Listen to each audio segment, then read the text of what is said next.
ना लहर ना सुनामी, हल्फा ना बवंडर, सुननी ना ऐसन कहीं समंदर।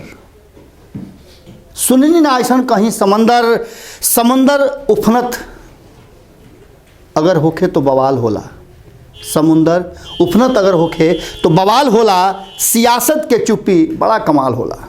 गोड़ लागत नहीं हेरस अभिनंदन बरगोलो के अपना कार्यक्रम चुना के नाम है खूटा ठोक के। बिहार के राजनीति में चर्चा तो रुआ बहुत सुन ले हो। कब भारत लाइव कई गो एपिसोड के माध्यम से रुआ लोग के सामने रातों रात लेके आवेला, भोरे भोर लेके आवेला। खूटा ठोक में रुआ बढ़ले बानी, पंचनामा जम के होला और राजनीति के चीर फाड़ खूब होला। लेकिन बिहार और बिहार के राजनीति ये देश के मिजाज सेट करेला। दुनिया भर में बिहार के राजनीति के सबसे उर्वरा माटी कहल जाला। और ये उर्वरा माटी जब सियासत के कोनो पौधा उपजावेला तो ओकरा पर लोग के बड़ा गुमान होला। लेकिन इहो बात रुआ जानता नहीं कि जहाँ उपज होला ज़्यादा ओजा लमेरो जामेला। एक आध दूगो जो छिटिक फिटिक के जो ने बिया गिर जाला तो लमेरो हो जाला। कहे के तात्पर्य इतने बा कि बिहार के राजनीति में ये जो नया अध्याय चल रहा बा, नया दौर चल रहा बा, परिवर्तन के नया एगो बयार बह रहा 2020 के चुनाव से पहले, ओकरा पर तो विराम लाग गई बा। लेकिन अभी ओकरा के शांत मत बुझब, कारण कि बिहार के राजनीति एक नया धारा खोज रहा बा। और ये धारा में कहीं ना कहीं नीतीश कुमार से मोदी के अलगा कईल भारतीय जनता पार्टी पर बड़ा भारी पड़ लागल बा। अब तक ले भारतीय जनता पार्टी के कोनो ऐसा मजबूत खूटा ना भेटाई जो ना खूटा पर बाछा के बांध दी तो खूब कूदी मारे, बाकी तो खूटा अपना जगह पर मजबूत होके। ई भारतीय जनता पार्टी बुझत हुई कि नीतीश कुमार जी के कमजोर करे खातिर या कोनो योजना के तहत सुशील मोदी के अलगा कर देनी, तो अभी तक ले जैसे कि लोग पहले बतौनी है कि वो खूटा ना भेटाई। अब वो खूटा के तलाश शुरू हो गई बा। लेकिन इतना आसान कहाँ बा। अब तो बाँसों जौन होता जना के खूटा गड़ाला ओकरों में कलई हो रहा बा, वो फोफड़ हो लगा। कहे के तात्पर्य इतने बा कि बिहार के राजनीति में जौन नया दौर शुरू हो गई बा, उसमें कितना लोग के तैयारी रहे कि हमरा अकेले हई भेटाई, हमरा हई भेटाई, हम हेजा चल जाई, हम ओइजा चल जाई। और इतना ना जे लगातार राजनीति के पाठशाला में हमेशा क्लास में फर्स्ट सेकंड थर्ड आवत हुई, ओकरा तो एक बात के भरोसा होइबे करी कॉलेज में जाई। बाकी तो अब के लिए ऐसा भइल कि जितना पिछला बेंच पर लोग बैठा रहे सारा लोग ऊपर हो गई और अगला बेंच के जितना भी विद्यार्थी रहन सारा लोग के किनारे कर दिया गई बा। और एकरा पीछे सबसे बड़का कारण बा कि मॉनिटर क्लास टीचर से ज़्यादा खतरनाक हो गई रहे हैं। यानी कि सुशील मोदी और नीतीश कुमार के जो दोस्ती रहे ओकरा में बहुत सारा ऐसा नेता रहन भारतीय जनता पार्टी के जना के कहल जात रहे कि कहीं ना कहीं वो नीतीश कुमार के करीबी बारे। और भारतीय जनता पार्टी अब की हाली बहुत समय के बाद बेहतर प्रदर्शन कैले बा। वो प्रदर्शन के बरकरार रखते हुए आगे के रणनीति में एकच होकर के और अपना राजनीति के नया धारा के तलाश में बा। और नया धारा के तलाश नए आदमी के थ्रू हुई। इससे फायदा ये हुई कि पुरानका लोग जो घाल मेल करत रहे वो सारा मामला अपना जगह पर सलट जाइए। और नयका लोग के जौना तरीका से नेतृत्व चाहिए वो तरीका से लोग के ढाल दी। कारण कि वो जानते बनी कि जब नया पौध कोनो उगे तो ओकरा के जौना तरीका से रुआ मुड़ल चाहे मुड़ जाई, लेकिन बरियार हो जाई, मजबूत हो जाई तो मुड़ी ना मुड़ सकेला। यह बीच में बहुत सारा ऐसा मौका आए। रुआ इहो देख ले हो कब कि नीतीश कुमार अपन एक नया तैयारी शुरू के लिए बड़े लगातार संपादक नमन मिश्रा जी और अभिषेक मिश्रा के जो टीम बा वो पूरा भीतरिया एकदम घुस ढूक के खोज के ओसा के फटक के बीन बांध के रुआ लोग भी खबर लेके आवत रहे। जौन खबर कहीं रुआ ना भेटात हुई। ये बात तो रुआ पक्का सुन लेनी कि जदयू के कोनो सूरत में चिराग मंजूर नहीं खन और भारतीय जनता पार्टी कोनो सूरत में चिराग के छोड़े के तैयार नहीं थे। लेकिन जय कुमार सिंह कहले तो ना बात के का करो। जय कुमार सिंह के साफ कहना बा कि जौना तरीका से भारतीय जनता पार्टी के लोग हरावे के प्रयास कई वो कहीं से उचित ना रहा गठबंधन धर्म खातिर। अतने नहीं खन ऐसा 1 दर्जन से ऊपर नाम बा जौना में कई गो मंत्री तक बाणन जिनका आपके लिए हार के मुंह देखे के पड़ल बा। और यू बुझ ली कि रुआ घर में आके आ कहू हड़होड़ मचा देवे, रुआ बर्दाश्त कर ले, सवाले नहीं खे। तत्काल रुआ चुप्पी भले ले, लेकिन रुआ भीतरे भीतर मौका के इंतजार करब कि कब रुआ के पलटी मार दी। और नीतीश कुमार जी एक शुरुआत कर चुकल बड़े, भले बात के सन्मुख केहू के ना होखे, लेकिन एक बात तो पक्का बा कि कहीं ना कहीं नीतीश कुमार जी जब पुरनका साथी संगतिया लोग के बुलावे लगले तो एक मतलब बा कि अब ये लड़ाई के नया दौर में लेके जाके रुआ लोग से बार बार हम कहता नहीं कि बिहार समाजवादी नेता लोग के गढ़ मानल जाला, और देश के राजनीति में बिहार से उपजल जितना लोग बा, या उत्तर प्रदेश से बा, या पश्चिम बंगाल से बा, या फिर भारतीय जनता पार्टी के अध्यक्ष तक जो वर्तमान में जेपी नड्डा बाड़े, ये कुल बिहार के समाजवादी धारा के उपजल लोग हो। आज वो बिहार के राजनीति और बिहार के छात्र राजनीति से उपज के ऊपर गई बड़न। एक मतलब बा कि कहीं ना कहीं वो समाजवादी धारा के बचावे खातिर नीतीश कुमार के प्रयास शुरू हो गई बा।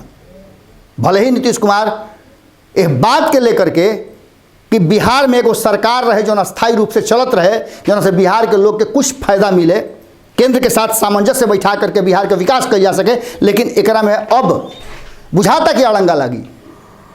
कारण कि नीतीश कुमार जी जब पुरनका साथी लोग के साथ लगातार बैठक कर रहा बाड़े, खुद बोला के बैठा तरह बतियाओ तरह कई दौर के बातचीत हो गई बा, एकरा मतलब बा कि तैयारी जबरदस्त हो रहा बा। और खास करके चुपके जो हारल नेता बाड़े, उनमें कई गो मंत्री बाड़े, कई गो नीतीश कुमार के बहुत करीबी लोग बा, और जदयू के स्तंभ कहल जाला लोग, वो सारा लोग के जय कुमार सिंह के बात कर ली, ओकरा बाद रुआ अशोक कुमार के बात करी, कृष्णनंदन वर्मा के बात करी, संतोष निराला के बात करी, सारा लोग हार के आइल बा। यहाँ तक ले कि कुछ लोग के होने से ले आउल गई रहे आरजेडी के तरफ से जयवर्धन के, वो लोग हार गई बा लोग। और इस सब के हार के पीछे कहीं ना कहीं एलजेपी बा या फिर भारतीय जनता पार्टी बा। माने अगर सामने प्रत्यक्ष में देखी तो एलजेपी बा, और अप्रत्यक्ष में देखी तो कहीं ना कहीं सासाराम से के लड़ रहे चुनाव, भारतीय जनता पार्टी के मजबूत स्तंभ रामेश्वर चौरसिया वजह चुनाव लड़ रहा, जय कुमार सिंह के खिलाफ के लड़ रहे जो 2015 में मुख्यमंत्री के दावेदार और उम्मीदवार रहन राजेंद्र सिंह। इस सब बात के लेकर के कहीं ना कहीं अब ये मामला पूरा अटक गई बा। और दूसरा तरफ भारतीय जनता पार्टी अभी तक वो व्यक्ति के तलाश ना कैल जो सुशील मोदी के जगह लेवे। डॉक्टर प्रेम कुमार कोना में बैठावल बाड़न, नंदकिशोर यादव एक किनारे बैठावल बाड़न, एक अलावे नाम के फहरिस्त बहुत लंबा बा। संजय जायसवाल भले अध्यक्ष बाड़न, लेकिन उनका पर भरोसा ना करिए। रामकृपाल यादव जिनका के कहल जाता है कि आगे के नेता बाड़न, भारतीय जनता पार्टी ले गई बात के बड़ा कोई ओहदा दी, मंत्रालय तक ले ना मिलल। और अब तो उनका स्थिति और खराब हो गई बा कि उनका संसदीय क्षेत्र में सारा सीट लगभग ध्वस्त हो गई, एको सीट ना जीता पौले। ये सब बात के लेकर के का हो सकता नहीं कि एक तरफ जहाँ भारतीय जनता पार्टी अपन रणनीति बना रहा बा, वजह दूसरा तरफ नीतीश कुमार के रणनीति अलगे बन रहा बा। नंदकिशोर यादव या फिर जेकर भी नाम ले ली, इस सारा लोग सुशील मोदी के विकल्प के रूप में देखा जाता है, लेकिन ये लोग विकल्प ना बन पाई। और यह कारण बा कि भारतीय जनता पार्टी कहीं ना कहीं मोड़ के गोड़ लेखा नाचता तो खूब बढ़िया से, लेकिन गोड़ पर नजर पड़ता, जब निगाह पड़ता तो जवान हो जाता। अब नीतीश कुमार के हाथ में आवे वाला बिहार के राजनीति के वो पूरा मानचित्र बा। अब यह मानचित्र में कौन कौन रंग भरी हैं ये देखे वाला वक्त बताई। लेकिन इतना तो तय बा कि जौन तरीका जौन बात लगातार पिछला कुछ दिन से चलता, वो यह बात के संकेत दे रहा बा कि यारी ढेर दिन चले वाली नहीं है। हो सकेला कि रात में रुआ सुतर रह आ सुबह सवेरे ही सवेरे रुआ खबर भारत लाइव हो सकेला हमने तरतिये में पहुंचा दे जा, कौन के अखबार थोड़े हैं जा। जौने घड़ी सरकार गिरे के जौने घड़ी कोनो तक खटपट बुझाई, हमने के तरतियों में देखा नहीं कि घुस जाते हैं घर में और पूछ लेते हैं कि अब आगे का हुई। काले रुआ देखनी ना कौना तरीका से जदयू के बयान पर भारतीय जनता पार्टी का बयान आयल कि उनका बोले के अधिकार नहीं है। एक मतलब रुआ समझी कि आग दोनों तरफ बराबर लागल बा और दोनों अपना अपना हिस्सा के राजनीति के अपना एकोरा घींचे खातिर तैयारी कर रहा है। मतलब बा कि खाली फिर बिहार वो मुहाना पर खड़ा बा जहाँ एक बड़ा परिवर्तन हो सकेला। और सुशील मोदी के हटावल नीतीश कुमार बर्दाश्त कैसे कली है, इहो एगो बात बड़ा प्रश्न बा। रुआ लगे जो सवाल बा वो सवाल के जवाब एक कमेंट बॉक्स में जरूर लिखब, कारण कि भारत लाइव राहुल हो, कमेंट बॉक्स भी राहुल हो। खबर कईल हमारा अधिकार बा, लेकिन कमेंट रहुआ अधिकार में बा। और रुआ जो जाना तानी समझा तानी बुझा तानी वो बात के में जरूर लिखब, सब है लिखब तो हमरो भी कुछ जानकारी नया नया आई। रुआ का सोचता नहीं जरूर लिखब। और संगे संगे अपना भारत लाइव के प्यार स्नेह जरूर बनौले रहब। रुआ लोग के दुलार है कि 5 लाख से ऊपर हमने के परिवार आगे बढ़ गई। फेसबुक पर भी हमने के बहुत आगे हो गई जा, वेबसाइट पर हमने के बहुत आगे बन जा, ट्विटर पर बनी जा, यूट्यूब पर तो बढ़ले बनी जा। और ये पूरा 10 लाख से ऊपर के परिवार जौन बा ये सब रउए लोग के हैं। सहयोग जरूर करब सब है, कारण कि साथ जिंदा रखे खातिर सहयोग बहुत जरूरी बा। और खास करके भोजपुरी के रुआ देखते बानी कि जैसे डायनासोर गायब हो गए सही, कहीं ऐसा ना कि भोजपुरी गायब हो जाए। बेरी बेरी तो कहल जाता है कि भोजपुरी के 8वां अनुसूची में शामिल कल जाई, लेकिन अभी तक ले ना भइल। झंडा गड़ले बानी, खूंटा गड़ले बानी, और एक खूंटा के रउए लोग के मजबूत और बरियार रखे के जिम्मेवारी बा। गोड़ लागत तनी। अगर ये वीडियो पसंद आई और रउआ बिहार के राजनीति और बिहारियत से सरोकार रखेनी तो सब्सक्राइब बटन दबा के चैनल के सब्सक्राइब कर ली। ओजे एगो घंटी बा, ओकरा बटन दबा देला से कुल सटीक और मारक खबर रुआ मुफ्त में मिल जाई। अगर रुआ पत्रकारिता के हमनी के नया प्रयोग में सहयोग कर चाहतानी तो ज्वाइन बटन दबा दी। पेटीएम नंबर नोट कर ली 9386816700। धन्यवाद।